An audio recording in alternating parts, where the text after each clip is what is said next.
Corrupt judge accuses black woman of theft and orders her arrest without knowing she was the Chief Justice. If you're new to this channel, I invite you to click the like button and subscribe to the channel so you don't miss any amazing news stories here. Mary felt a great weight as she drove through the illuminated streets of New York. It was an autumn evening, with the cold wind whispering and the scent of dry leaves mingling with that of the city's stores and restaurants. She was a respected leader, a black woman, the state's Chief Justice, who fought for every opportunity from an early age. As she passed the facade of a coffee shop, something made her stop. It could have been tiredness or the need for a moment's peace before getting home. Mary didn't usually take breaks, but at that moment, the desire for a hot coffee was irresistible. She parked her expensive, shiny sports car, the fruit of years of work. A well-deserved achievement, but one that attracted the familiar stares that always accompanied her.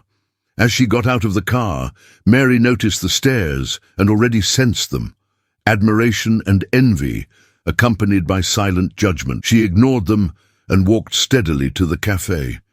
The café had a welcoming atmosphere. Oliver's eyes filled with incredulity and envy at the sight of Mary.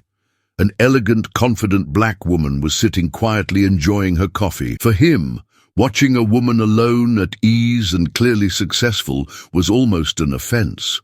What really caught his attention was the car parked outside.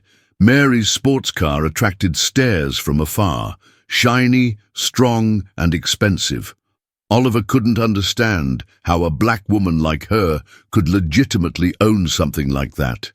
In his prejudiced mind, the equation didn't fit. He watched her with an intense gaze, trying to understand how she had achieved something that seemed so distant to him. Oliver's eyes displayed envy and prejudice, with a deep distrust and old stereotypes that he was unaware of until he met Mary. He began to think that she could only have acquired that car illegally, that this woman didn't deserve such luxury. The voices of insecurity and frustration began to dominate his thoughts and emotions. With each passing minute, Oliver's discomfort grew. He fidgeted in his chair, coffee sipping in front of him, as his resentment grew. He saw Mary as a reflection of his limitations and his failure to meet the expectations imposed on him. For Oliver, the woman symbolized everything he wanted and couldn't have: freedom, trust, and a respect he never really got. Unable to contain his emotions, Oliver decided to act. He stood up, adjusted his suit, and walked towards Mary with firm steps, determined to reveal what he saw as a farce. He believed he needed to unmask her and prove that a woman like her didn't deserve all this. In reality, he was just a resentful man, overshadowed by pettiness. Mary, immersed in her thoughts, almost didn't notice him approaching. She did, however, notice his gaze, full of judgment, anger, and something beyond. In the encounter between Mary and Oliver, two different realities, they were about to collide, changing their lives forever. As he approached Mary, Oliver noticed that the cafeteria had gone cold, as if the tension between them made the air heavy. He stopped next to her and, with a look of contempt, began a conversation that, for Mary, quickly became an attack disguised as interest. Oliver bent down, looking at her cynically, and asked his first question suspiciously. "That sports car, is it yours or is it borrowed?" The question seemed loaded with prejudice and innuendo. Mary watched him, trying to understand what was behind the comment. She wasn't naive. She knew that being a black woman in the spotlight drew glances like his. However, this one was different. Not only was he underestimating her, he was judging her as if he knew something she didn't know. Mary stood her ground, but she felt hurt inside. That encounter was no accident. He, a stranger, had no right to question her personally. She replied calmly, "Yes, it's my car. It took me a lot of effort and dedication to acquire it. Is there a problem with that?" For others, that answer would be the end of the matter, but not for Oliver. He crossed his arms and smiled sideways, showing contempt as if he thought Mary was lying. The silence between them became unbearable until he broke the tension with a bold insinuation. "A woman like you, with a car like that, it's not common. I wonder how you did it." His voice was ironic, with every word spoken sarcastically. Mary couldn't hide her annoyance at the veiled insult. She had a calm demeanor, but in her heart, revolt was growing. She had already dealt with prejudiced looks and comments, but something about Oliver's attitude made her want to stand up and demand respect. She took a deep breath, trying not to react too harshly. The judge didn't seem to be finished. Believing he had the right to find out, Oliver continued more aggressively. You always arrive with these expensive cars, these luxuries that aren't really yours. It must be easy to get things like that, right? Don't worry, I've met plenty of people like you pretending to be good. Mary's words affected her deeply. She understood that he was referring not only to her, but also to her history and identity. Every achievement and victory over life's obstacles seemed to be devalued by this man. He didn't see her as someone, but as an icon of what he despised, a prejudice he had never faced. Mary noticed that he didn't consider her human. She represented his resentment, fear, and envy. She faced him and replied firmly, like a drawn sword. You don't know who I am. You don't owe me anything, just as I don't owe you. If you want to go ahead with the game, think it over first. She took a deep breath and stood up, facing him. The height discrepancy didn't intimidate her, and the firmness in her gaze showed Oliver that she wouldn't be swayed by words or judgments. She was exhausted of being considered an intruder, someone who needed to justify her life and her achievements. You can't question me, she said firmly and calmly. Mary's voice echoed in the cafeteria, attracting the attention of others who noticed the tension between the two. You don't know who I am, or my story, yet you consider yourself entitled to belittle and disrespect me with these accusations. Her frank and proud words irritated him even more. Oliver, who used to have the last word and shut others up, didn't expect Mary's response. The contempt in his gaze increased, and he advanced, trying to intimidate her with his presence. Mary didn't give up. Oliver frowned, feeling his frustration mounting. How could that obstacle he could see defy him? He had lost control of the situation, and his ego was bruised. With restrained anger, he fired off the words, "A woman like you. They think they can come in, take whatever they want, and that no one will ask. I'm rightly questioning you. What's wrong with that?" Oliver's words and his insinuations were like an intensifying flame. Mary saw each offense as personal, but recognized that there was a wider issue involved. He was a reflection of a system that tried to reduce people to what they were not. Mary never walked away from a fight. She looked steadily at him and, holding her posture, responded with a slightly louder voice, like a cry of resistance. "The mistake is that you believe you have this right over me. I don't need to know you. Who are you to doubt what is mine? Who are you to assess the value of my achievements?" People approached, creating a circle of curiosity and apprehension. A great tension was clear in the cafeteria. Mary's gaze intensified with every second. She felt empowered by her words, by every truth she uttered. Oliver hesitated, but soon felt a disguised hatred. His countenance was dominated by anger. Unable to find an answer that would preserve his supposed superiority, Oliver crossed the line and lost his civility. "You're a thief," he said, his tone harsh and sharp. "You're just people who take what doesn't belong to you. You don't deserve consideration." His words fell like stones, and Mary felt the world stop for a moment. That racist statement, direct and cruel, crossed all boundaries of dignity and respect. Silence dominated the cafeteria, with all eyes on the confrontation. Mary, feeling the pain and contempt of the words, reacted on impulse. With dignity and frustration, she raised her hand and slapped Oliver. The sound reverberated in the cafeteria, surprising everyone. Oliver touched his face, perplexed.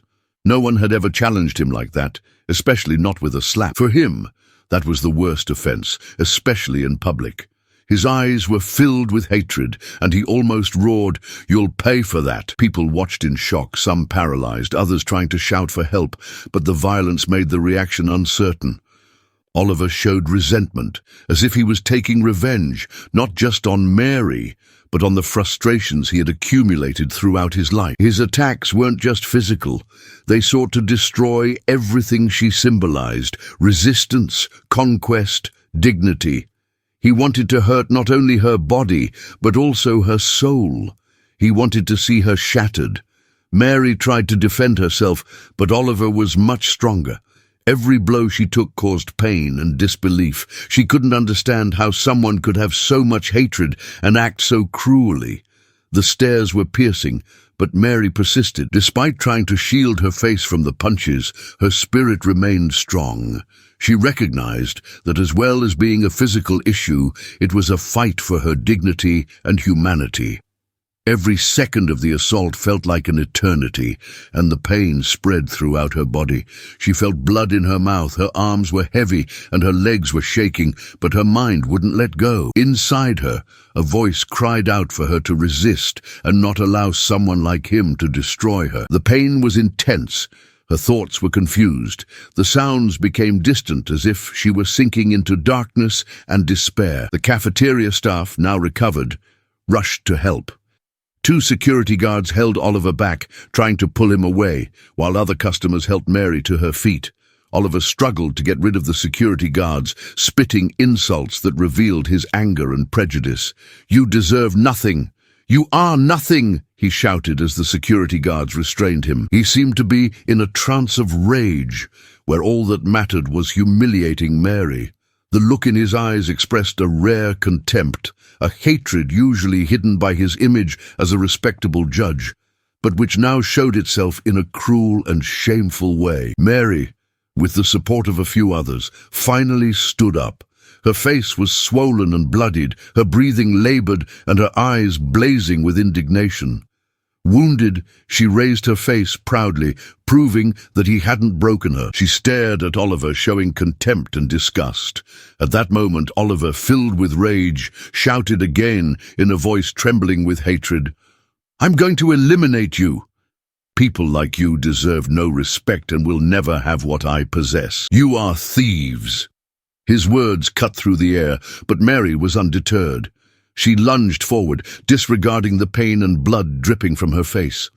With a firm, deep voice, she replied, "You'll regret every word you've spoken. Or you may have all the power, but today you showed your worst side.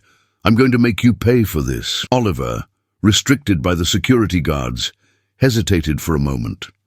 For a moment, he realized the seriousness of his action, but pride and hatred soon took over again. He faced her with a cruel smile and said, "Let's find out who wins this war." At that moment, the door to the café opened and the police, called in by witnesses, entered. Oliver, his face red with anger and smiling coldly, hastened to distort reality in his favor, pointing at Mary with an accusing finger. "She assaulted me and took this car. I'm a judge, and I was attacked by this criminal." The policemen hesitated when they heard Oliver's title, while despair and helplessness took over Mary's expression. She tried to give her side of the story, but Oliver's authority prevailed over the truth. The officers handcuffed her and took her to the police station, ignoring her wounds and condition. Despite their recognition, no one risked intervening. Oliver's role as judge inhibited any attempt by her to defend herself. Mary's authority seemed to be twisted against her. Oliver, proud and with a cruel smile, stood there watching the scene with the pleasure of one who feels victorious. Every time he looked at her with his superior air, it seemed to revive in her the memory of the slap, of her bravery in standing up to him, and how he liked to reciprocate in a cruel way. In detention, Mary was pushed. The pain from the handcuffs and her injuries made it difficult to sit up.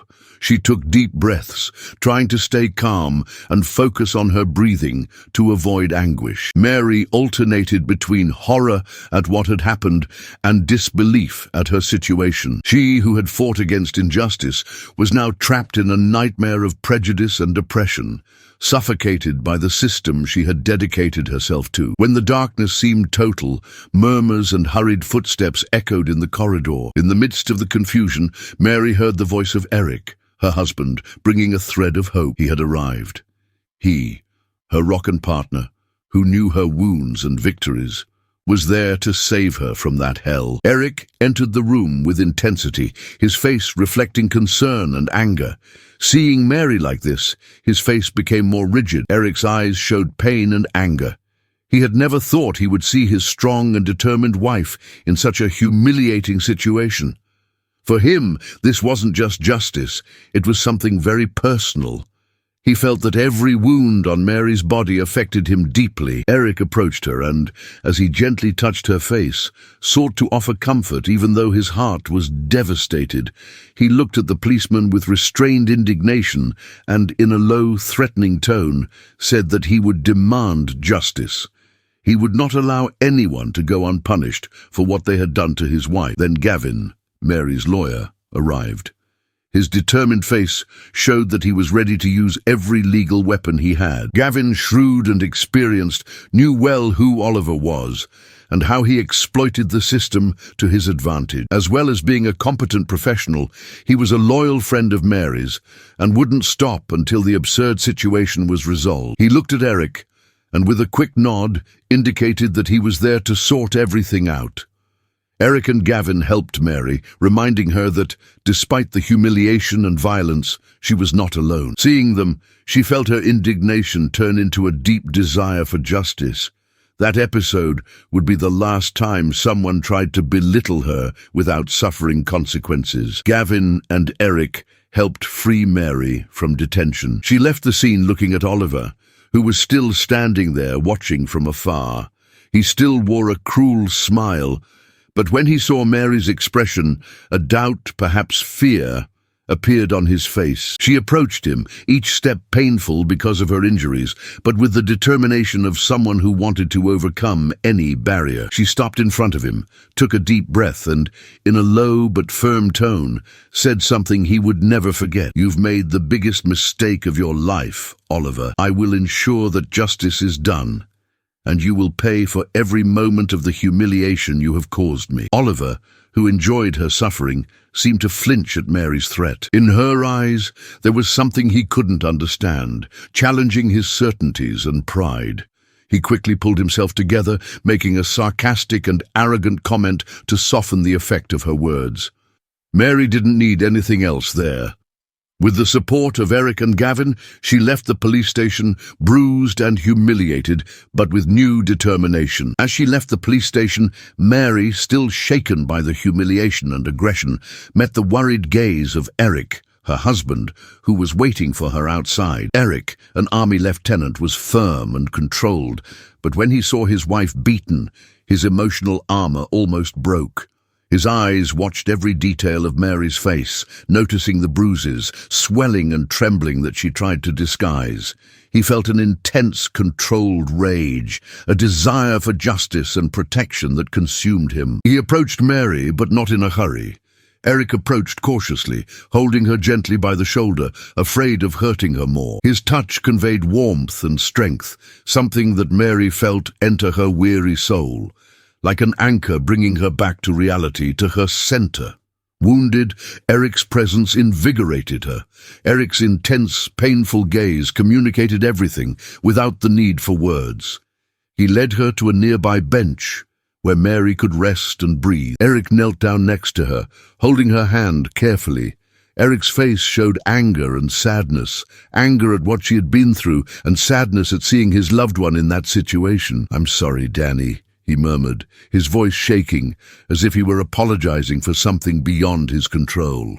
He knew that nothing could erase what had happened, but he felt an indescribable personal responsibility. Before she could answer, Gavin, Mary's lawyer and friend, appeared. He had a determined expression, but when he saw Mary, his face softened, showing the concern of someone who had known her for years and had followed her dedication to justice. Gavin had always been a man of few words, but his intense gaze and his presence at her side showed his unconditional support. Gavin sat next to her, looking into her eyes and holding her other hand, creating a shield of protection and strength. He who had defended her in several court cases and knew her commitment to the truth was there, ready for the most personal challenge. He spoke in a calm, firm voice, saying, "Mary, I will fight by your side. Justice will not let you down as long as I am present." The words, full of loyalty and strength, encouraged Mary, who began to cry. She held them back, not out of fear of weakness, but because she felt she needed all her energy for the battle ahead. Eric and Gavin created an emotional and professional trench, uniting strength and intelligence, making her feel accompanied. The quest for justice was no longer hers alone, it was everyone's. As they sat in silence, processing the situation and preparing themselves mentally, Gavin began to explain the procedures they should follow. He believed that there was a way to bring Oliver down by revealing the truth and making him face the consequences of his actions. He informed them that they would start proceedings against Oliver for abuse of power, assault and false accusation, gathering evidence for the case. Eric listened attentively, but his gaze showed concern and restrained anger. He, as a husband, wanted to protect Mary at all costs and felt a strong need to confront Oliver directly, seeking justice himself. He knew that Mary was a defender of justice, believing in the system and its values. Eric took a deep breath, holding back the urge to act alone, and decided to do everything right by her side, respecting her choice. Mary, seeing Eric and Gavin's determination, felt invigorated. The pain in her body persisted, but something greater arose inside her, the hope that this confrontation would continue. That night, Mary smiled shyly, a promise that she would not give up. The trio stood there for a few more minutes, in a silence that said more than words. They knew that, from then on, every step had to be well planned, and every decision would carry great weight. It wasn't just about confronting Oliver, but a system that allows people like him to use power to humiliate, silence, and hurt. Eric took Mary's hand, his touch firm and warm, and looking into her eyes said, "I will always be by your side. We'll fight together, and he'll pay for what he did to you." Mary stopped abruptly as she walked away from the police station, feeling her emotions welling up. She turned around, looking at the entrance to the police station where Oliver stood. A determination seized her, and she realized that she needed to confront him one last time, making it clear that he would not get away with this, and that his arrogance would lead to his downfall. "Eric, Gavin, just a moment," she murmured, without looking away from the police station. Eric and Gavin stepped aside, allowing her to be alone. They knew that Mary needed to close that chapter alone, as it was essential to regain control of the situation. As they walked away, Mary took a deep breath, controlled her anger, and returned to the police station. Oliver was at the other end of the hall, smiling with satisfaction. He was talking to fellow police officers, appearing unconcerned, as if he had just done his duty by reporting and arresting Mary. For him, that day was a victory over someone he considered a threat to his pride. He hadn't imagined the worst would come. Noticing Mary's return, Oliver squeezed his eyes shut, and for a moment his posture wavered. He wanted to be defiant, but something about Mary made him hesitate, a silent power that came from her presence. She approached him calmly, without haste, but with a firmness that made each step as heavy as a sentence. She stopped just a few centimeters away, enough so that only he could hear her. "Oliver, do you believe you've won?" she whispered, her voice low and firm, like contained thunder. "Do you believe you humiliated me and ruined my honor? What you did was the most serious mistake of your life. I won't rest until you pay for what you've made me suffer. That humiliation will come back to you. When it does, I'll be there watching you fall." Mary's words carried a lethal weight. Each syllable was sharp and direct, and for the first time Oliver couldn't hide his discomfort. His confidence began to fail. He tried to respond with a provocation, but nothing came out. Mary watched him with an unprecedented intensity, as if his presence were a definitive sentence. "You don't know me, Oliver," she said, moving closer. "But you will. You'll realize that I'm the last person you should have gotten involved with. I'm stronger than you think. I have power, allies, and the truth on my side. I will use them. Get ready. This is just the first of many nights when you'll be trapped." Eric squeezed his hand and in a soft, complicit tone said, "I'll be with you, Danny. You won't fight alone." Over the next few days, Mary analyzed Oliver's career. With the help of Gavin, his lawyer, she revisited old cases and began to identify a dark pattern. Oliver had used his position to accumulate favors and secure influence in circles beyond the judiciary. He wasn't just a judge. He was a man who created a network of manipulation and power with politicians, businessmen, and influential figures in the city. Initially, the search for information was difficult. Oliver had been protecting himself for years, hiding his tracks with almost Machiavellian skill. He knew which alliances to preserve, which threats to make, and which favors to offer, so that no one would question him. His image as an upright and stern judge was so solid that few dared to challenge him. He was seen by many as a symbol of order and respect, but Mary knew that this image was just a mask. Determined to unmask him, Mary began consulting secret sources and abandoned documents. She believed that in the midst of old files and disorganized reports, she would find a clue that would lead her to the truth. With each document and deposition she analyzed, her certainty that Oliver was more than an arrogant and prejudiced judge grew stronger. He turned justice into a game of marked cards where he always won, and the innocent were crushed to preserve his empire. Gavin, methodical and strategic, worked hard alongside her. He understood the legal system and knew that to confront a judge you needed irrefutable evidence. He guided Mary, suggesting methods, indicating routes, and asking questions that helped her unravel the network of corruption that Oliver had created. During the investigation, Gavin found astonishing accounts of individuals who had lost property, families, and even freedom due to Oliver's manipulated judgments and arbitrary decisions. As Mary progressed in her research, Oliver's image as a stern judge fell apart, revealing a dark and corrupt figure. He took bribes to benefit businessmen and politicians and intimidated citizens who questioned the system or threatened his interests. He ruined lives with a flick of his pen, making his actions appear righteous to the system. Oliver was, in essence, a predator who used power to dominate. During an intense night at work, Mary met a key name in Oliver's decisions: Pedro Santoro, an influential businessman in the city's infrastructure projects.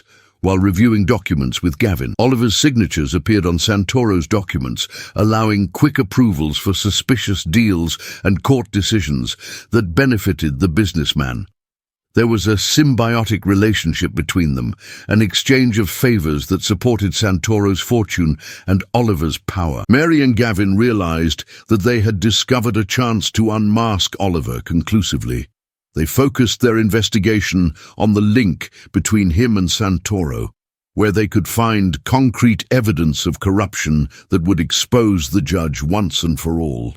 The information uncovered lit the way, showing that Oliver was not alone, as his influence was backed by powerful accomplices who feared threats to the corrupt order they had created. Eric supported Mary with silent fury when he heard about the progress of the investigation. He saw the battle as a personal one, not just for justice, but also for revenge and to restore his wife's dignity. Eric was more determined to protect her and, if necessary, willing to take direct action to ensure her safety. He realized that they were approaching danger, that Oliver would retaliate if he felt threatened, so he was alert, observing his surroundings and ready to act. As the days went by, the pressure on Mary grew. She felt she was close to something that could destroy Oliver once and for all. At the same time, her tension grew, fearing that he would find out about the investigation and try to cover it up. Oliver was an unscrupulous man, and Mary knew he would do anything to preserve his image. She didn't back down, because she believed that revealing the truth was the only way to confront him and make him pay for his crimes. With each document and revelation, Mary got closer to her goal. The investigation exposed Oliver's dark past, which he tried to hide as an exemplary judge. She realized that he was more than a judge. He was a symbol of the corruption that was eroding the system she had promised to defend. Mary thought that with the images she would unmask Oliver, revealing the true face of the man behind the robe and the authority. She decided to go back to the attack cafeteria to talk to Helen, the owner, and ensure the security of the recordings. Helen was a middle-aged woman, cordial and discreet, who seemed apprehensive about the events of that day. In the cafeteria, Mary was greeted by Helen, who had a tense, worried expression. The woman asked her to sit down at a secluded table, away from prying eyes. After a few seconds of silence, Helen began to speak, her voice low and trembling, as if she was afraid of being overheard. "Mary, I'm so sorry for what you've been through here," said Helen, her eyes brimming with tears.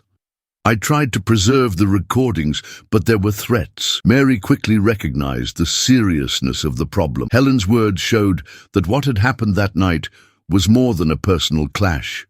It was a reflection of Oliver's power over those close to him. He had acted quickly to hide his tracks, and his threats to Helen were a reminder of how far he would go to maintain his reputation and control. "What threats, Helen?"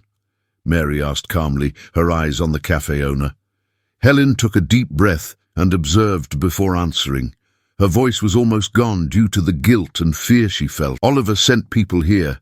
They arrived just after the incident and told me to hand over the recordings. If I didn't, they threatened me, said that something could happen to me and my family. It was clear, Mary. They said I couldn't reveal it to anyone." Mary felt her heart squeeze as she heard those words. She felt anger and indignation as she realized how far Oliver would go to maintain his image of respect and authority. He had threatened an innocent woman who just wanted to live in peace. Helen felt guilt and fear that her actions would harm those she loved because of him. Mary held Helen's hand tightly, silently promising to help her and prevent injustice from prevailing. "Helen, I understand what you faced," said Mary, trying to convey reassurance. "I need to know, did you give them the original recordings?" Helen looked down, embarrassed, and nodded. "Yes, Mary, I was forced to. I didn't know what to do."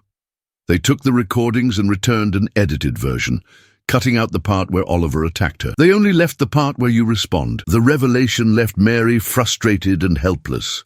She knew Oliver was calculating, but manipulating the footage to make her look like the aggressor showed his coldness and ability to distort reality for his own benefit. The justice system would see not just a woman attacked, but Oliver's version, which presented himself as the victim of an undeserved assault. He created a narrative that showed him as the victim, manipulating the evidence to protect himself and convict Mary. Mary stared at Helen, her eyes full of anger and sadness, but still with a hint of hope. She knew that despite the dirty trick, the truth might come out. The challenge was to reconstruct reality and reveal what really happened that night. She knew that without the original recordings, there was the possibility of finding other evidence that could correct Oliver's distorted version. "It's not your fault, Helen," said Mary, squeezing her hand. "I understand what you've been through, and I thank you for sharing. Oliver may have altered those images, but I promise he won't get away with it. He provoked the wrong person." Mary's words sounded like a vow. She had a firm resolve, a strength that would not succumb to Oliver's manipulations and lies. He tried to hide the truth, but Mary believed in justice and would fight for the truth as long as there was hope. Before leaving the cafe, Mary promised Helen that she would protect her and do everything possible to ensure that the truth was revealed. The relieved cafe owner realized that she could trust her, because there might be someone to confront Oliver and bring justice.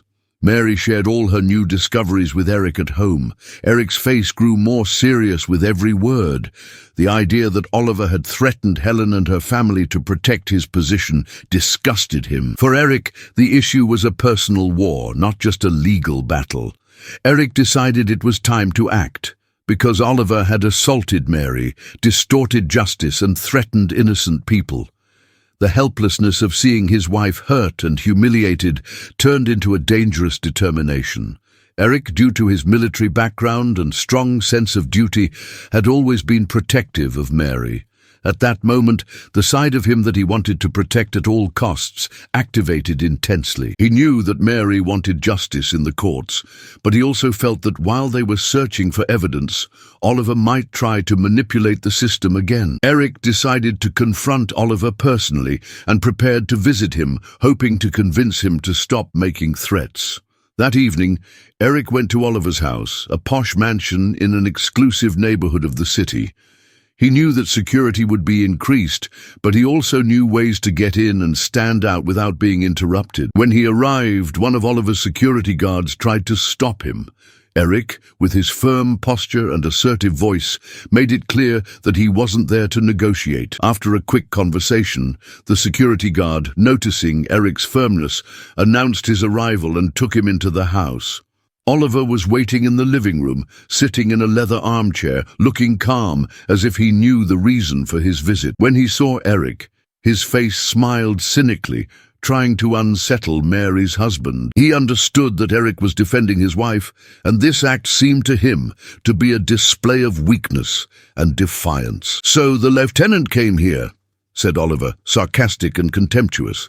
"I thought you were more logical than your wife, or is she manipulating you into accomplishing what she can't?" Eric interpreted Oliver's words as an intentional provocation. He wouldn't allow anger to control him. He approached slowly with heavy steps until he was close enough to look Oliver in the eye. The room became tense and the air thick, as if Oliver's mansion felt the weight of the impending confrontation. "I'm not here to listen to your provocations, Oliver," Eric said, his tone low and threatening. "I'm here to offer you one last chance to do the right thing. You know what you've done and the threats you've made to my wife and Helen. If you think all this will go unpunished, you're mistaken. You should confess everything you've done before the situation escalates." Oliver laughed in a cold, calculated way, as if Eric's words were a joke. He still saw himself as untouchable, someone no one would challenge. At that moment, he decided to use words to attack and belittle Eric, as he had done with Mary. "You're a good husband, aren't you, Eric?" said Oliver, smiling wryly, restrained, subdued. "It must be painful to see your wife, this Chief Justice, demeaned and humiliated, as is only right. You're here because she couldn't solve the problem." Oliver's words spurred Eric into action. Eric quickly grabbed Oliver by the collar of his suit and pressed him against the wall, his eyes full of anger and determination. Oliver, for the first time, felt fear as he realized that, unlike the others, Eric was not someone he could control with words. "Pay attention to what I'm about to say," Eric muttered, his voice low but sharp. "If you touch Mary, or threaten Helen or anyone, you will know true fear. What you've done is unacceptable, but I still offer you the chance to make amends." Oliver, disguising his growing fear, glared at Eric, aware of his disadvantage. He tried to appear arrogant, but Eric's strength and determination unsettled him, leaving him vulnerable. Oliver signaled to the security guards, who quickly entered the room. Eric didn't let go of Oliver, holding him by the collar and looking at his face. "I have friends, Eric," whispered Oliver, trying to be threatening. "You can try to intimidate me, but I have someone to protect me at all costs. Your wife is a joke. She believes she can defy me and that she has value. Eventually she'll fall. And so will you, if you don't know your place." Oliver's response aroused Eric's repressed anger. Before the security guards could react, Eric tightened the collar of Oliver's suit, bringing his face close to his with a fierce look. "If you touch my wife like that again, you'll regret it, Oliver," said Eric, his voice a menacing whisper. "I'm neither your accomplice nor your victim. I'm willing to do whatever it takes to protect my family. Think again before you play the game, because I can assure you that the outcome will not be to your liking." The clash between Eric and Oliver. After that night, Eric felt he had crossed a line. The clash with Oliver showed that the rivalry was not over, and that he would use any means to maintain his image and power, no matter what the cost. Eric knew that Oliver wouldn't back down from his threats. On the contrary, the judge's anger would increase after the challenge. He felt the weight of his decision and was determined to protect Mary and keep his promise. Eric had no idea that Oliver would act so quickly and brutally. Days after the conflict, Eric received a threatening message with no sender, but full of hatred that seemed to be from Oliver. The message read, "You don't know who you're dealing with." The words were cold and direct, like a warning that he was overstepping his bounds. Eric, determined, couldn't let those threats go unanswered, so he decided to act more boldly. On a quiet evening, Eric left the house, silently embracing Mary, as if that moment was a farewell and a promise of protection. Mary noticed the weight in his expression, but didn't ask. She knew that Eric would face Oliver again, decisively. Eric made his way to Oliver's mansion. When he arrived, he noticed the increased security, as if Oliver had anticipated his arrival or wanted to protect himself from the enemies he had created. Eric, with his military experience, stood firm and confident. He arrived at the entrance, where the security guards looked at him suspiciously. But with his firm attitude, he asked to be taken to Oliver. When he entered the living room of the mansion, he found Oliver, smiling contemptuously, sitting in a leather armchair. Oliver was waiting for him with a strategic look, as if the visit was a chance to assert his superiority. Eric noticed, from the gleam in Oliver's eyes, that he was enjoying the conflict, enjoying playing with the danger and pain of others, certain that he would always win. Before Eric could speak, Oliver interrupted him, standing up and walking slowly around him, like a predator around its prey. "So you've returned, Lieutenant," said Oliver ironically. "I thought you'd learned your lesson after our last conversation. I see you two like to persist with the impossible." Eric took a deep, calming breath, but a slight tone of anger crept into his voice. He looked firmly at Oliver and said, "I'm here to offer you one last chance, Oliver. Stop the threats. Admit your mistake and give yourself up before the situation gets any worse." Oliver laughed disdainfully, as if Eric's proposal were a joke. He moved his head closer to Eric, his gaze malicious and full of hatred. "You're ridiculous, you and your wife," Oliver replied, his voice low but full of venom. "Did Mary really think she could win? What could possibly challenge me? She's just a thief and an imposter. You, Eric, are just her doormat, a weak man. So proud that you don't realize you've already lost." Oliver's words cut Eric, but he stood his ground and didn't react.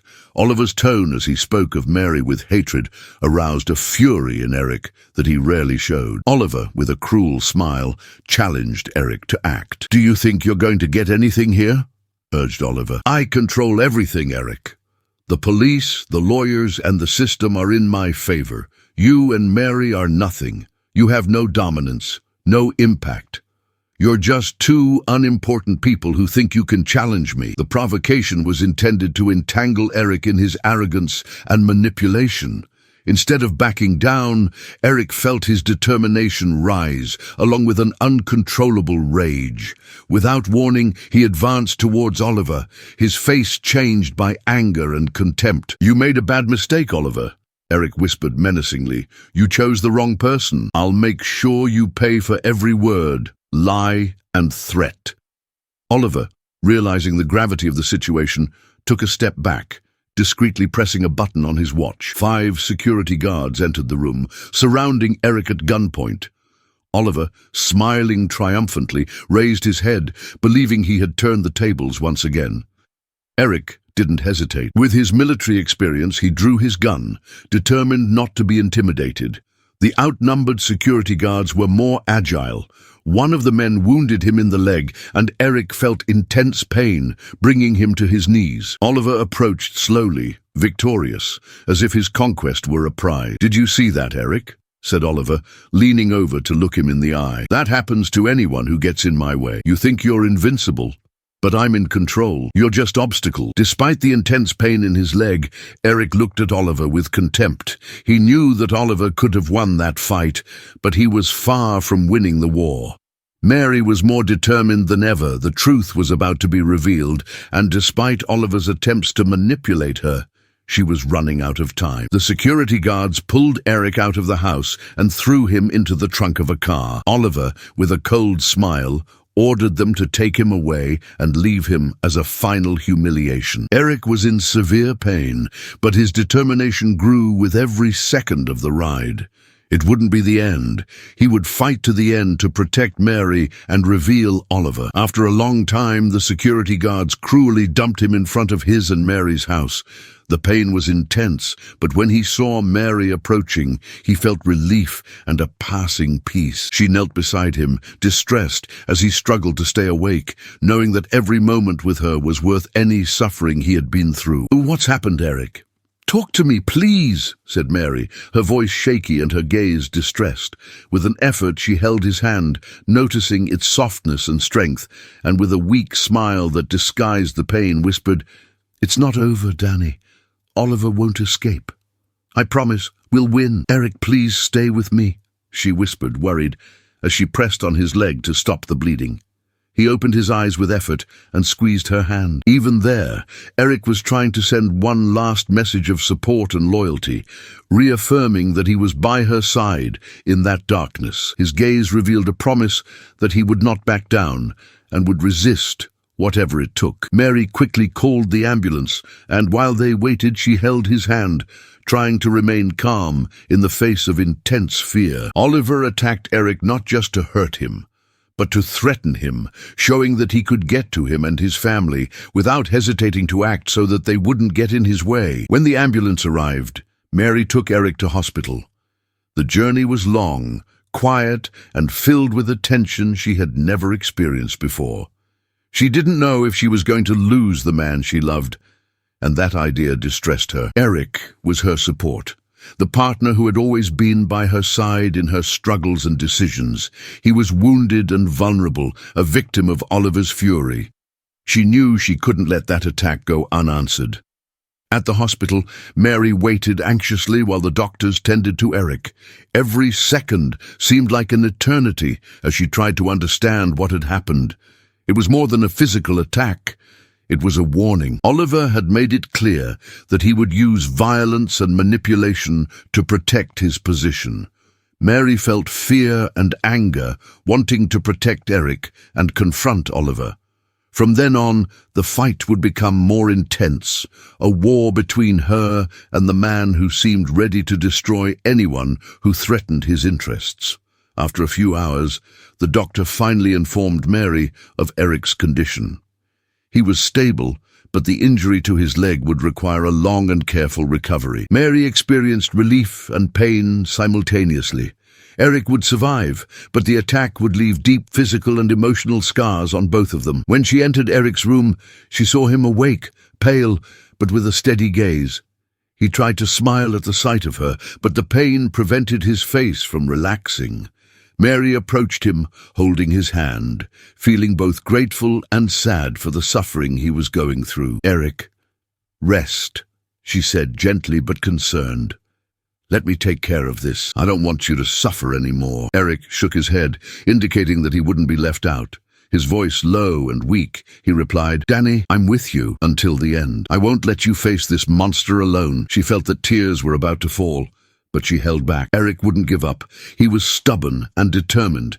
Even though he was hurt, he would do his best to protect and support her. At that moment, Mary made up her mind. If Oliver chose to play dirty, she would use every resource to reveal the truth and make him bear every injury and threat he caused. Eric's recovery motivated Mary to resume the investigation with more intensity.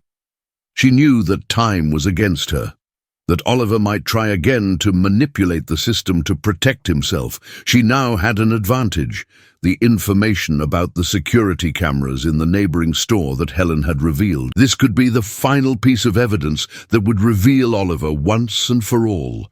While Eric recovered, Mary reviewed information, strengthened the case, and sought support from trusted colleagues to bring down Oliver's influence. She knew the fight would be intense and that he would fight to the end, but she was also aware that Eric and she had nothing left to lose. From then on, Mary decided to go all the way, no matter what the cost. A few days later, with Eric showing improvement, she returned to the hospital for a quiet visit. He was still weak, but the determination in his eyes remained firm. As she entered the room, she saw his smile and felt relief and gratitude. "Are we ready, Danny?" he asked with humor and seriousness.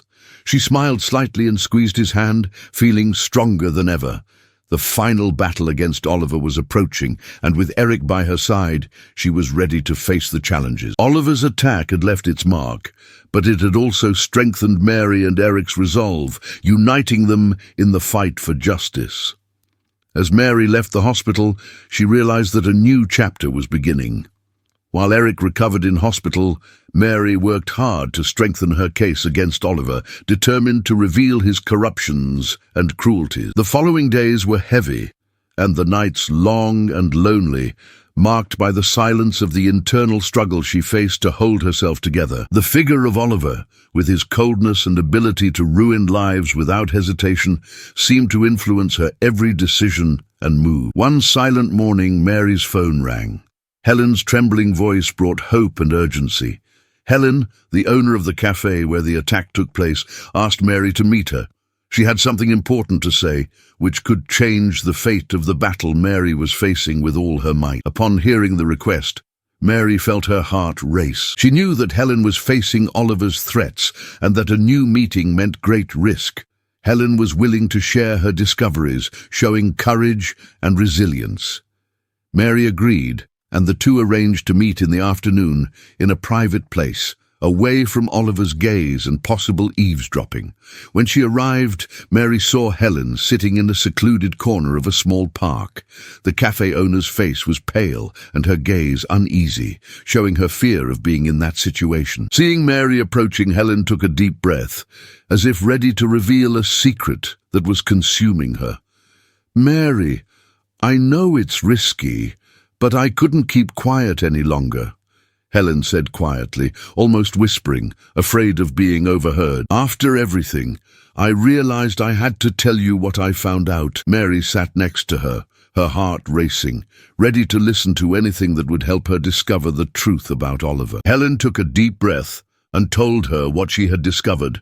Another camera from a neighboring store had recorded the attack, partially covering the entrance to the cafe. Helen was unaware of the existence of the camera until, in a conversation with the owner of the store next door, she learned that he had recorded the images that day and kept them secret for fear of reprisal. "I spoke to him, Mary, and he said that the images are intact. He hid them, but he said that, if necessary, he would hand over the recording to help you," said Helen, staring at Mary with hope and fear in her eyes. The revelation stunned Mary. The images from the camera could be the conclusive proof that Oliver hadn't been able to manipulate or erase.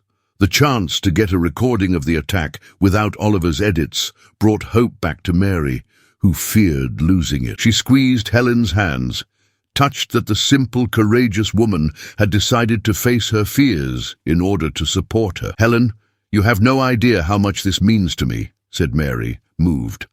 "This recording could be the evidence we've been looking for. With it, we can reveal to the world who Oliver really is." Helen agreed, but her gaze showed fear, a worry that overwhelmed her. She was aware of the risk of her decision and Oliver's possible retaliation if he found out about her collaboration with Mary. She felt she was doing the right thing, fighting for the truth alongside someone who believed in justice. "I just want all this to be over," said Helen, her voice weak and shaky. "I'm tired of living in fear, of feeling guilty for something I know was wrong. You're the only one capable of facing it, Mary. I'll be with you, whatever you need." Helen's words resonated in Mary like a silent pact, a commitment between two women who had suffered, each in their own way, from Oliver's cruelty. Mary realized that she was not alone. The truth was coming out, and Oliver's lies were beginning to crumble. After the conversation, Mary and Helen went out together in search of the owner of the store next door. He was a discreet man, afraid of attracting Oliver's attention, but when he saw Mary's determination, he decided to trust her. Carefully, he led them to a room at the back of the store where the security system was kept.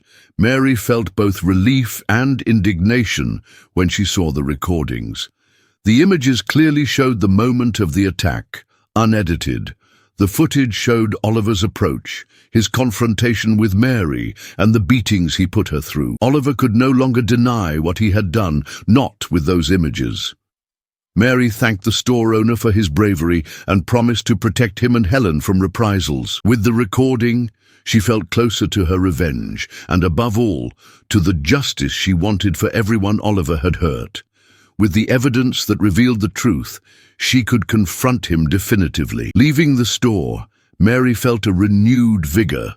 The battle wasn't over yet, but it was the first step towards victory. With the recordings, Mary felt that she had regained the control that Oliver had tried to take away from her.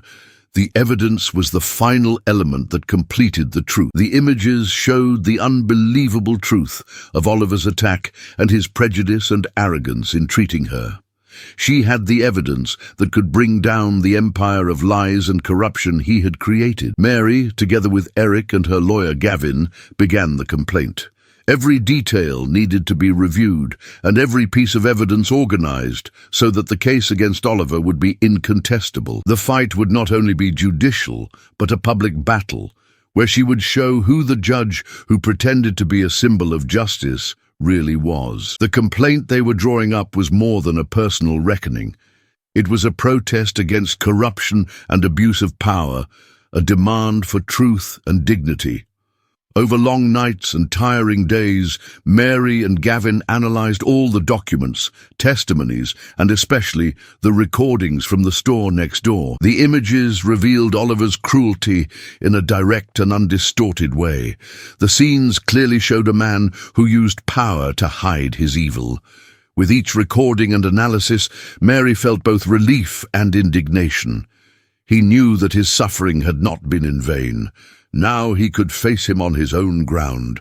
As the case unfolded, Mary and Gavin discussed the strategy in detail. Oliver would use all his resources, hire the best lawyers, and try to manipulate the system in his favor, as he had done many times before. This time, Mary was prepared.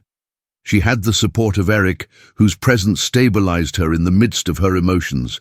With Gavin, she had the legal skills and lucidity of someone who understood justice and knew how to avoid traps. The day came to press charges. Mary and Gavin went to court with determination on their faces. When she arrived, she felt the responsibility and commitment to the truth. That step represented not only herself, but everyone who had suffered with Oliver and had never had the opportunity to seek justice.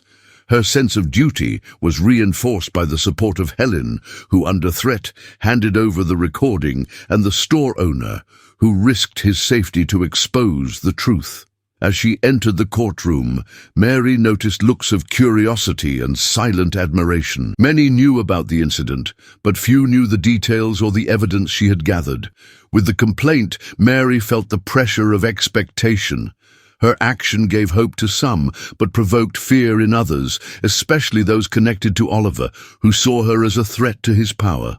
The judge who received the evidence watched Mary and Gavin carefully. He analyzed the complaint carefully, looking at the structure of the case, the sequence of events, and, above all, the recordings that became the main evidence. The images of Oliver, showing his cruelty and arrogance, were clear and striking. As the judge analyzed the material, Mary felt her heart race. She understood that from then on, there was no turning back. Oliver would certainly try to take revenge with all his might, but she was ready. As she looked at Gavin, she saw in his face the assurance of someone who had done his job to perfection. He looked back at her, nodding slightly, as if to say that everything was all right. When the judge had finished analyzing the material, he looked at Mary and Gavin. His expression was serious, but his gaze reflected recognition, as if he understood the seriousness of the complaint and the chance to correct an injustice that went beyond the courtroom. Ms. Mary Correa, I accept the complaint and schedule the first hearing for next week, said the judge in a firm voice, as the murmurs grew in the hall. The evidence will be evaluated and incorporated into the case. May the truth prevail. Mary felt relief, but also a new responsibility when she heard these words. The first victory had been won. The case would go to trial. As they left the courthouse, she and Gavin looked at each other with restrained satisfaction. They had taken the first step towards the desired justice, and now the battle would begin where Oliver would answer for his actions. When she got home, Mary saw Eric waiting for her, sitting there, with marks from his recovery, but with a determined look on his face. He smiled when he saw her, and Mary, without speaking, approached him and hugged him. In the embrace, there was the weariness of both of them, the resilience that united them, and the certainty that together they would face what was to come. We've taken the first step, she murmured. maintaining the embrace. "Let's make him pay." Eric held her tightly, sensing her strength and responding with vigor. He understood the importance of this battle for Mary and the effort she had made to get there. She had already shown herself to be stronger than any attempt at destruction or manipulation, no matter what happened next. Before the hearing, Mary and Eric stuck together in their goal.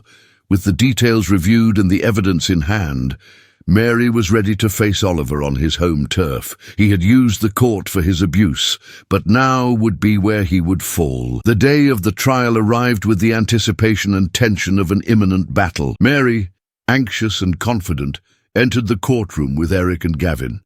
She had fought hard for this moment, gathering evidence and standing up to the system, believing that the truth would be shown and that she would see Oliver pay for his crimes. She felt justice within her grasp, as if each step towards the witness box was bringing her closer to a long-awaited victory. The judge, famous for his severity, watched her with an enigmatic look. He had a neutral expression, but his face showed the tension in the air. Mary knew that he was an admired professional who rarely allowed himself to be influenced by personal matters. However, something about the trial bothered her. Oliver's defense, with experienced lawyers, was ready for any detail that could challenge the case. The witness statements were adding to the evidence against Oliver. The testimonies clearly pointed to him, showing the pattern of manipulations and threats he had imposed on many people over the years. Gavin, in his final speech, showed the evidence. The video from the camera next to the coffee shop, which recorded the attack, clearly revealed when Oliver assaulted her with words of hatred and contempt in his face. Mary analyzed the effect of the video in the room. The silence was intense. Everyone stared at the screen, stunned and unable to look away from the images.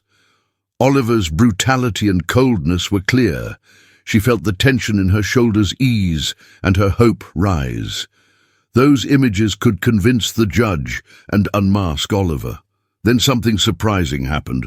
When Oliver's defense was allowed to speak, his lawyer, astute and eloquent, raised a doubt that quickly dominated the room. He said that the images shown were the second version of the videos, and that Mary could have altered them. He insinuated that the recording had been modified to incriminate Oliver, manipulated to distort the facts, and, with an insidious tone, questioned the validity of the video. Mary watched in silence, her heart racing. Doubt had arisen, and that questioning seemed to grow like a wave out of control. The judge frowned, listening to the lawyer, and Mary felt the ground shaking. She knew that the evidence was real and that the video was authentic, but she noticed that the judge was weighing up the defense's arguments. The cold, manipulative voice of Oliver's lawyer turned the right evidence into something dubious. Mary noticed the hesitation in the judge's gaze, which was no longer neutral. The next few minutes lasted an eternity. The judge retired to rule, and the courtroom fell into a heavy, agonizing silence. Eric took Mary's hand, trying to convey strength, but he was also unsure. She saw Gavin's face, which was firm, but his eyes showed concern. No one there had expected such a turn of events at the last moment. When he returned, the judge had a serious expression, making the atmosphere even more tense. He entered the room with a firm voice, but his next words were a devastating blow. Given the possibility of manipulation of the evidence and a second version of the recordings, said the judge, this court cannot consider the video as incontrovertible evidence. Mary Correa was found guilty of defamation and tampering with evidence and sentenced to 1 year in prison and to pay $50,000 to the defendant, Oliver. The judge's words hammered away at Mary's mind, each one more oppressive than the last. She felt the ground disappear, as if she were falling down a well. The world around her blurred, and all she could hear was the distant sound of reactions in the courtroom. Eric held her hand tightly, trying to support her, but the pain of the impact was intense, hitting her soul. She had believed that the truth would win, and that justice would support her.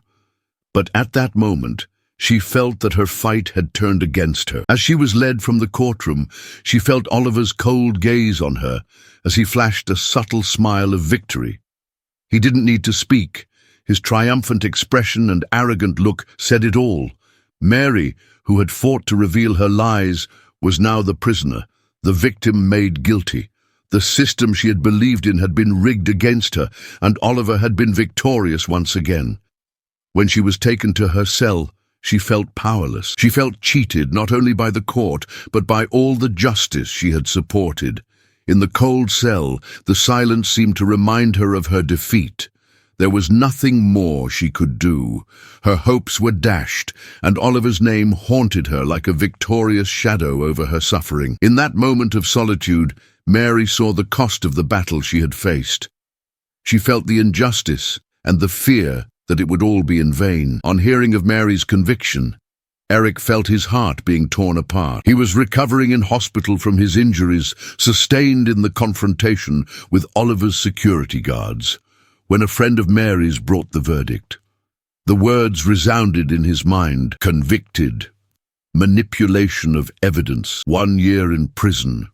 Fine. Everything around him disappeared, leaving the harsh reality that justice had failed and that Mary, the most faithful to the truth, had become a prisoner. Eric felt despair and revolt. The image of Mary leaving the courthouse, humiliated and broken by the system that was supposed to protect her, was intolerable. During his military service, he had witnessed many injustices, but none could compare to the pain he was currently experiencing.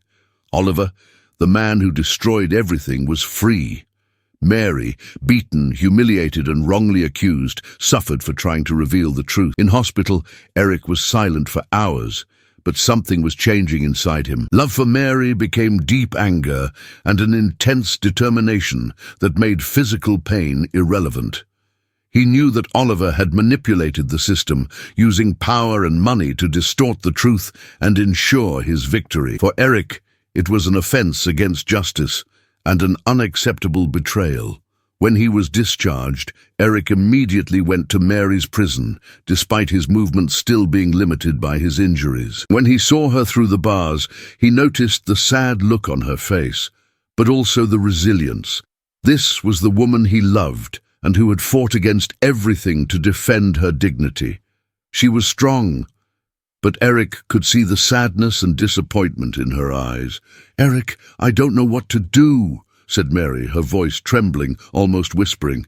"I did everything right. I bring the truth. Look where I am." Eric felt his heart squeeze as he listened to her suffering, but it reinforced his decision. He approached the bars, looking into her eyes with an intensity that said more than words. "Danny, I promise," he whispered, his voice firm and low, full of restrained fury. "It won't end like this. I will do justice. Oliver will pay for every tear, humiliation and second he's made you suffer here." Mary stared at him, and for a moment his words surprised her. She recognized that Eric was fair and fearless, but in the face of their suffering, she saw that he would do whatever it took. In his eyes, there was a promise of revenge and an indomitable determination. She shivered, aware that Eric would act on his own. "Eric," she began, but he interrupted her, holding her hand with a strength that expressed his pain and passion for her. "Danny, you're everything to me. I won't let him destroy you without consequences. You trusted the system and it let you down. I won't betray you. I'll fight no matter what the cost." Eric recognized that words alone were not enough. His promise required action. On leaving prison, he met up with his loyal army comrades, men who would do whatever it took to protect their loves. The soldiers Eric summoned had a history of loyalty and camaraderie, having faced dangerous situations alongside him and understanding the fight for a greater purpose. During a sleepless night, revenge began to take shape. Eric, with his military experience, knew he had the means and the knowledge to make Oliver face the fear and pain he had caused so many. He began to draw up a plan. He knew he would need support and thought of some soldiers he trusted, friends with a sense of justice and loyalty. They would help him without a doubt, understanding the value of every act and risk. Eric felt that he had gone beyond what was acceptable and had become necessary. A few days later, with his mind firmly made up, Eric went to his former army colleagues and told them about the plan, an action guided by justice and loyalty, not money or fame. They listened attentively and agreed, understanding the situation. The operation was risky, but Eric felt he had no choice. Oliver would have to pay by example to feel the weight of the consequences he had always managed to avoid. When he decided on the plan, Eric felt relief. He knew that he was finally doing something real for Mary, something that would bring her dignity and justice. In the stillness of the night, after fine-tuning all the details, Eric closed his eyes and made a promise to himself and Mary, a commitment that would mark his life. I will not rest until you are free and he faces what he deserves. Eric called in 10 trusted friends, ex-soldiers who understood the value of honor, loyalty and justice. That night, Eric's team approached the property with precision. In the shadows, each soldier knew what to do. Eric analyzed the security of the house with military precision, planning the invasion to reduce losses and the impact on the innocent. He knew that confrontation was inevitable. Oliver had stepped up security since the last trial, knowing that he had made enemies. The guards were alert, but not alert enough to notice the silent arrival of Eric's soldiers. As they crossed the estate, Eric felt the adrenaline rush through his veins. Every step and sign between the soldiers brought him closer to fulfilling his promise to Mary. The night was quiet, almost complicit, as he and his friends made their way to the entrance. The plan was to move quickly, eliminate resistance, and present Oliver with the truth, cold and inescapable as steel. Oliver's guards reacted to noticing intruders, but Eric's soldiers were ready for a confrontation. Rapid footsteps and muffled orders echoed through the estate. The guards tried to defend their territory, but were soon overcome by the skill and experience of Eric's men. The confrontation was short-lived. The guards, who protected out of duty rather than loyalty, were unable to contain the determination of Eric and his team. Eric and his soldiers reached the center of the mansion, where they found Oliver, his wife Helena, and their 2 daughters in a hall, frightened and without options. Oliver looked at Eric, surprised and frightened, not believing that someone had invaded his sanctuary. Oliver, the unbeatable judge, felt vulnerable as he faced the fury of a man driven by pain, love, and a quest for justice. Eric moved towards him with firm, slow steps, each movement carrying a clear intention. Helena, Oliver's wife, held their daughters, frightened by the scene in front of them. Oliver tried to justify himself, but his voice fell silent as he was pulled by Eric to the center of the room, where he had to face the consequences of his actions. Eric quietly removed the video device and showed the real video of the attack on Mary. The images on the screen showed Oliver humiliating her with aggression, prejudice, and hatred. Helena, realizing what her husband had done, covered her mouth in shock, while her 2 daughters watched the scene with tears in their eyes. They were seeing for the first time the real man he was, with no pretensions to integrity or morality. Faced with the family's accusing gaze, Oliver tried to apologize, but his voice was weak and hesitant. Helena, her face pale, looked at him with disgust and horror, as if she had finally seen her husband. The daughters, crying, couldn't take their eyes off the images, facing the reality about their father. For them, Oliver was not just a judge, but the man who destroyed lives, including Mary's, with his cruelty. Helena, desperate and angry, turned to Oliver and, her voice shaking, said, "You have to stop. You have to give yourself up, or there will be nothing left to save. You are destroying our family with your lies and evil." Oliver's wife's words pierced him like a blade. He felt, for the first time, the impact of his choices, the cost of the arrogance and manipulation that had made him think he was invincible. He noticed the disappointment in the eyes of his wife and daughters, realizing that his mask of power had fallen, and that night, there was no way out. Out of options, Oliver gave in. Eric and his men forced him to confront the reality of prison, where the lies and manipulations that protected him faded away. In desperation, he was taken to the police station and, with Eric present, confessed to all the crimes, lies, and threats he had used to protect himself. That morning, at sunrise, Oliver was arrested, his crimes revealed, and his devastated family finally understood what a monster he had been. As Eric left the police station, he felt the burden of justice, but also the fatigue of an intense struggle. Mary was still in the cell, but this was the first step towards her release and the clearing of her name. Eric forced Oliver to confess his crimes, representing a victory over the judge's arrogance. It was a moment of revelation in which Oliver had to confront his own actions. What he had always hidden, disguised by titles and influence, was now exposed, affecting not only him, but also his wife and daughters, who only knew his facade of integrity. In the silent mansion, without Oliver's threat, Helena and her daughters were shocked and confused. For them, he had always been a safe support, a serious man, but one they trusted. He was the authority who led the family, respected and admired for a long time. That night, Oliver's true image was shown, and the illusion built up over the years crumbled. Helena, watching the video of Oliver attacking Mary with brutality and coldness, felt anger, shame and sadness. She saw a stranger, a man she no longer recognized as her husband, with whom she had spent years. His words, full of hatred, resonated in her mind, showing a dark side that she would rather not have discovered. Her two teenage daughters tried to understand what they had seen, but it was difficult. Both of them, in tears, looked at their mother for answers. But Helena had nothing to say.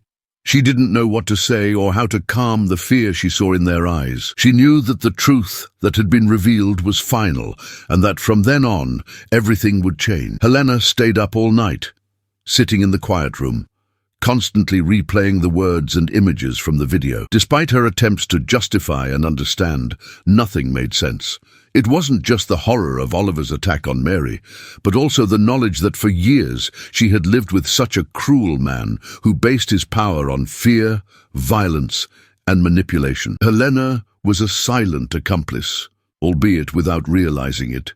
At dawn the next day, while her daughters slept, tired by tears and trauma, Helena made up her mind. The weight of that night had changed her forever, and she knew that staying with Oliver would mean accepting his crimes. Heartbroken, she called the police station, asking for a visit to confront her husband. On entering the prison visiting room, Helena saw Oliver humiliated, defeated, and very down. He was no longer the respectable judge. He was just a ruined man, unable to deal with the consequences of his action. When he saw her, he tried to smile as an apology, but Helena didn't want to offer any empathy. How could that be? Her voice, full of pain and anger, was low, but each word cut through the air like a blade. How could you hide this from us, lie to me and to our daughters? I trusted you, Oliver. We trusted you. Now I realize it was all a sham. Oliver, in silence, watched her with shame and regret. He tried to explain himself, but the words escaped him. His voice wavered, and all he could do was make meaningless excuses that didn't clarify his action. Helena, however, transcended explanations. For her, there were no reasons or extenuating circumstances. She stood up, with a firm look on her face, showing the decision she had made. Our daughters and I don't want you anymore, Oliver, she said firmly and with a certainty that surprised her. We're separating. I'm leaving this country, and I'm taking our daughters with me. They're afraid of you, and so am I. I won't let you contaminate us. Helena's words were sentences for Oliver, a blow that undermined his remaining dignity. He, who had been a symbol of power for years and believed himself to be unshakable, was now alone, without any support. Helena, who had always supported him, decided to leave him, taking what was left of his family, respect and identity with her. On leaving prison, Oliver realized the depth of his ruin. He had lost everything: freedom, position, status, and now his family. He felt for the first time the emptiness of his life and the loneliness of someone who had always manipulated, lied, and abused power, thinking he would never face consequences. As Helena left the prison, she felt a slight sense of sadness. She knew that the pain would last. The trauma to her daughters and herself would be a shadow, but by getting away from Oliver, they were free to start again. She felt she had done what was necessary not only to protect her daughters, but also to honor truth and justice, something Oliver never understood. Helena began the divorce and preparations for the move over the next few days. She decided that in England, her daughters would have the opportunity to start again, away from the memories and scandals that could arise. She knew that rebuilding their lives would take time, but she was willing to face difficulties in order to free them from the dark past that Oliver represented. As the plane took off, taking her away from New York and her history with Oliver, Helena watched the horizon, her face marked by pain and determination. In court, the recordings, testimonies from other victims, and Oliver's confession revealed the magnitude of his abuse. Every aspect of the case was carefully presented, and the previous arrogance was replaced by an expression of defeat and regret. The defense lawyers found no way to mitigate the crimes, and Oliver, once untouchable, was now exposed to justice. In court, Mary watched the trial with mixed feelings. She was exhausted, scarred by months of pain and the humiliation of a wrongful conviction. She felt a sense of peace as she realized that the truth was finally coming out. Every piece of evidence confirmed that Oliver had always been corrupt and cruel, and now he would face the consequences of his actions. As the judge began his sentence, the courtroom fell into an almost sacred silence. Everyone was waiting for the final verdict, which would confirm the end of Oliver's cycle of lies and abuse. The judge sentenced him to 10 years in prison, representing justice for every life harmed, for every lie, and for every abuse of power. The judge's firm voice was like a hammer that sealed Oliver's fate, dispelling his last illusion of innocence. After the sentence, Oliver bowed his head in dismay. He knew there was nothing left to be done.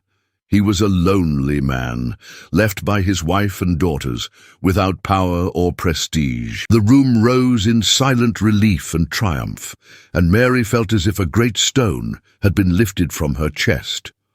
Watching him being taken from court to prison, I felt peace filling the void left by months of battle. Immediately, the judge ordered Mary's release. As she heard the words in the courtroom, she noticed the tears flowing, tears of relief, gratitude, and, above all, of justice. She was, for the first time, truly free, with her name cleared and her dignity restored. Her eyes met Eric's, who looked at her with love and pride, always believing in her innocence and never backing down, even in difficult times. Eric hugged her, transmitting all the love and strength he had built up over the previous months. The silence between them meant that the battle had brought them closer together and that nothing would separate them. Gavin, the lawyer who had fought for her, followed them, and Mary thanked him with a look, recognizing that her freedom was largely thanks to his dedication. Leaving the courthouse, Mary felt the cold New York air, which seemed lighter and purer. The city, once linked to suffering, now symbolized a new beginning, a place where she could live without fear and without Oliver's shadow. At Eric's side, she walked up the steps of the courthouse, aware that she was finally in control of her own story. Over the next few days, Mary's life began to get back on track. She and Eric returned to the house they had abandoned, rediscovering what it was like to live in peace. The emotional scars remained, but with support and strength, they knew they could face any pain. The love between them grew deeper and stronger, shaped by the difficulties they faced together. Mary believed that her mission of justice had ended, but her purpose in life had expanded. She decided to use her experience to help others who, like her, had suffered abuse and injustice. She was active in civil rights movements, speaking at institutions, and telling her story to inspire those who needed strength in the fight for their rights. The media closely followed the outcome of Oliver's case, which became an example of the power of truth against corruption. Helena, Oliver's wife, remained steadfast in her choice to leave the country with her daughters, causing her name to be forgotten, while Mary became a symbol of courage and resilience.